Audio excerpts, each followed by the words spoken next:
Hallelujah.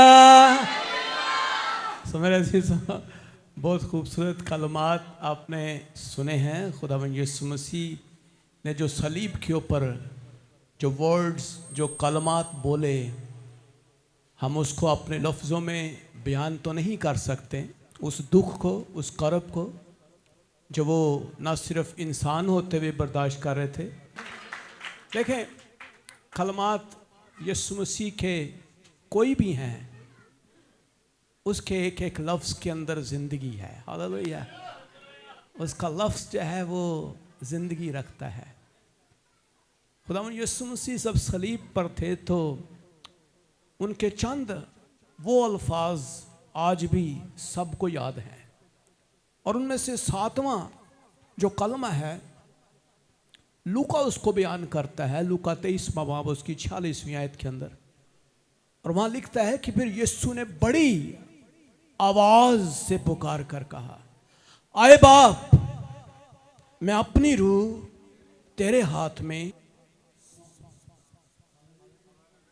और ये कहकर दम दे दिया। जब मैंने ये लफ्ज बोले हैं तो मेरे रोंगटे खड़े हो गए हैं। क्यों? क्योंकि रूह कुदस एकदम से मेरे अंदर समाया है। जब यीशु ने दम दिया तो अबलीस को बड़ी फतह नहीं मिली, बल्कि शिकस्त मिल गई। अबलीस फतह चाहता था, और आपको जानते हैं कि खुदावंद यीशु मसीह रूहुल कुदस की कुदरत से पैदा हुए थे, और बिल्कुल एग्जैक्टली इसी तरह ही आदम भी खुदा ने पैदा किया, और लिखा है आदम खुदा से पैदा हुआ। आदम किसी मां के पेट से पैदा नहीं हुआ था, आदम को खुदा ने पैदा किया।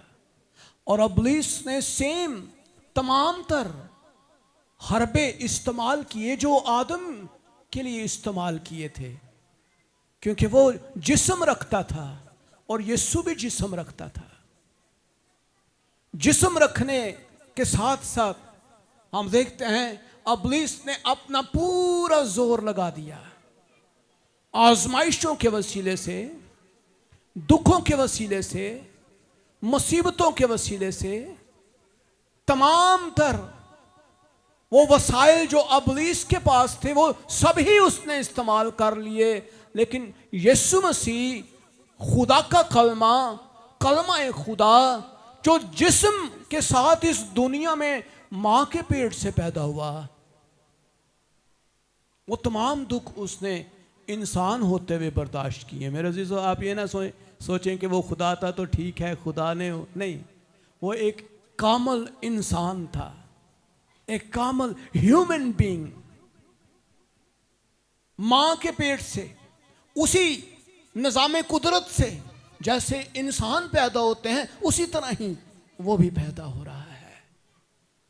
और वो बड़ी आवाज के साथ एक फतह का नारा लगाते हुए, एक बड़ा कठिन सफर तय करके, सलीब का रास्ता, भारी भरकम सलीब, दुखों से भरा हुआ रास्ता तय करते हुए अपने बाप से मुखातब है। किससे मुखातब है? अपनी मां से नहीं है, अपने शागिर्दों से नहीं है, अपने अजीजों कारब से नहीं है। जिसने उसको भेजा था वो उसी से बात कर रहा है। आए बाप, तूने मुझे भेजा था, तूने जो काम मुझे इस दुनिया में करने के लिए कहा था वो मैंने पूरा कर दिया है। हालेलुया। और अब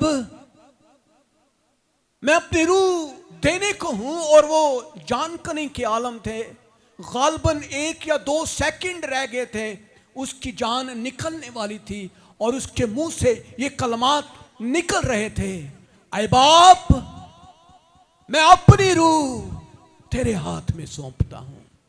और जो ही उसने दम दिया, उसकी रूह फौरन 1 सेकंड से पहले वो खुदा बाप की हजूरी में थी। और बहुत सारे स्कॉलर्स ये बयान करते हैं कि जो ही उसने जान दी तो उसका मुकाबला अबलीस के साथ पाताल के अंदर भी हुआ, और पाताल के अंदर जब वो गया तो इब्लीस के साथ जब उसकी जंग हुई तो वो कुंजियां, वो इख्तियार जो आलम अरवा का इख्तियार इब्लीस के पास था, वो उसने छीन लिया। और आज जब हम ईमानदार इस दुनिया से इंतकाल कर जाते हैं तो अब हम सीधा खुदा की हजूरी में जाते हैं मेरे अजीजों। Hallelujah, hallelujah.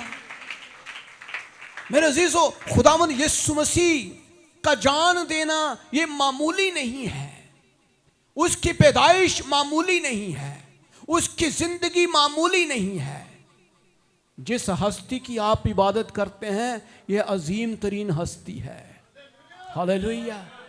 जिस हस्ती को आप पूजते हैं, उसका जिक्र करते हैं, उससे दुआ करते हैं, उसका नाम लेते हैं, ये दुनिया की अजीम और कादर मुतलिक हस्ती है जिसका नाम यीशु है। मेरे अजीजों, वो अपना काम मुकम्मल करके जाता है और खुदा पे भरोसा करता है, एतमाद है कि जो ही मैं अपनी जान दूंगा, जो मिशन मुझे दिया गया था वो पूरा हो जाएगा। और इब्लीस देखें, सलीब के ऊपर भी कोशिश पूरी कर रहा है, सलीब के ऊपर भी पूरी कोशिश है कि ये कहीं ऐसा ना हो कि ये अपनी जान जो है वो बिला वजह दे। इब्लीस हर मकाम के ऊपर हर तरह से उसको हराने की कोशिश करता रहा है, लेकिन मेरे अजीजों, खुदावंद यीशु मसीह मेरे और आपके लिए उसने जान का फिदिया दिया है।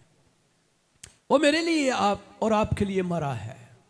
क्या हम आज उसके लिए जिंदगी गुजार रहे हैं? सवाल ये है, क्या आज हम अपनी जानों, अपनी जिंदगियों, अपनी दौलत, अपनी तमाम तर चीज़ों से ज़्यादा उसको प्यार करते हैं? आप ज़रा गौर कीजिए, वो औरत से बात करता है जो उसकी माँ थी, और आप देखें कि वो जा रहा है और वो अपनी माँ को सुपुर्द कर रहा है अपने ही शागिर्द के साथ कि देख, ये तेरा बेटा है, ये तेरी माँ है, इसकी केयर करनी है, इसकी हिफाजत करनी है दुनिया के अंदर। सो मेरे अजीजों, वो रज़ाकाराना तौर पर अपनी जान दे रहा है। खुदावंद यीशु मसीह ने कहा, कोई मुझसे मेरी जान नहीं छीन सकता, मैं आप उसे बाप को देता हूं, मुझे उसको देने का भी इख्तियार और फिर उसको लेने का भी इख्तियार है। मेरे अजीजों, इसलिए जिस हस्ती पर आप ईमान रखते हैं, आप मामूली लोग नहीं हैं इस दुनिया के। आपको उस वक्त अंदाज़ा होगा जब आप खुदा की बादशाहत में अबदी ज़िंदगी में होंगे, फिर आप कहेंगे वाह यार, वाकई। आप ज़रा देखिए, जब इंसान इस दुनिया से कूच कर जाता है तो इंसान के अंदर तीन चीज़ें हैं। एक, उसकी जान, जो आप सब इस वक्त जिस्म की सूरत में बैठे हुए हैं, हम अपनी आंखों से अपने जिस्मों को देख सकते हैं, लेकिन जिस्मों के अंदर हमारी जान भी है और जिस्मों के अंदर हमारी रूह भी है।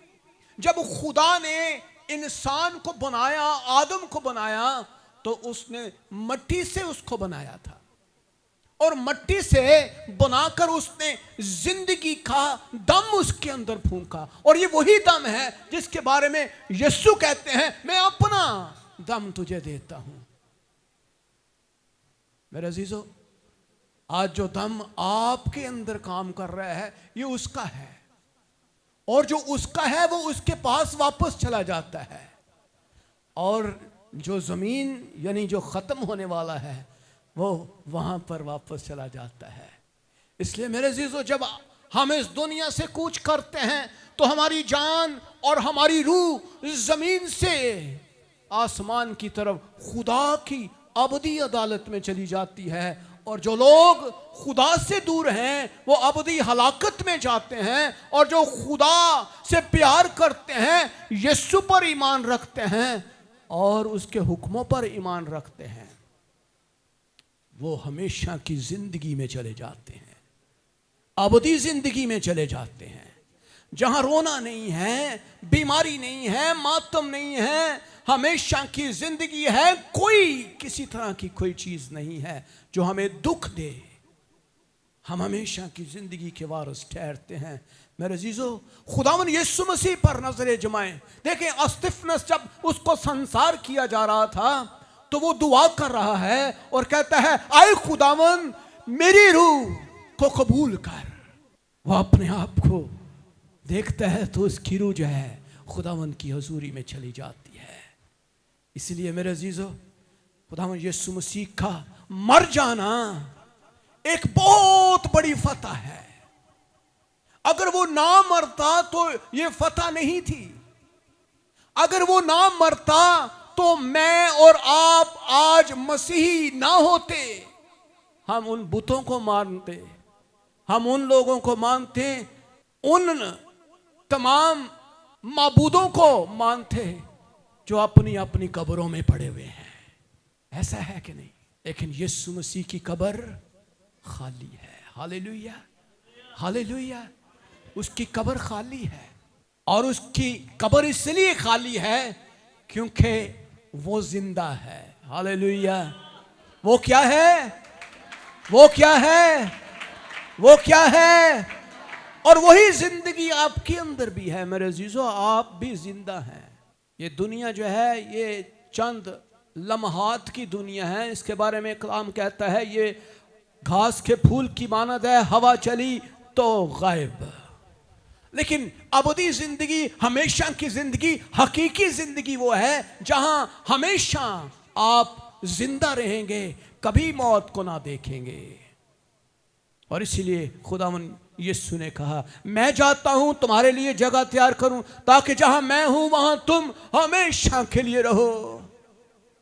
फिर कभी रोना नहीं होगा, कोई मातम नहीं होगा, कोई आंसू नहीं होगा, कोई बीपी शुगर नहीं होगा, कोई ब्लड प्रेशर नहीं होगा, कोई गोडियां का दर्द नहीं होएगा, सिर से दर्द नहीं होएगा, नींद नहीं आएगी, भूख भी नहीं लगेगी, कोई नान नहीं होगा, कोई चिकन नहीं होगा। वहाँ यीशु ही होगा और उसका जलाल होगा। तुसी कहोगे भाई साहब तुसी किथे लैंदे सानू? कलाम कहते हैं वहाँ भूख होगी नहीं, प्यास होगी ही नहीं। वहाँ पे सब कुछ बहुतात से होगा और हमारे बदन जलाली हालत में होंगे। खुदावन यीशु मसीह जब जी उठे तो उनका बदन भी साथ जी उठा था।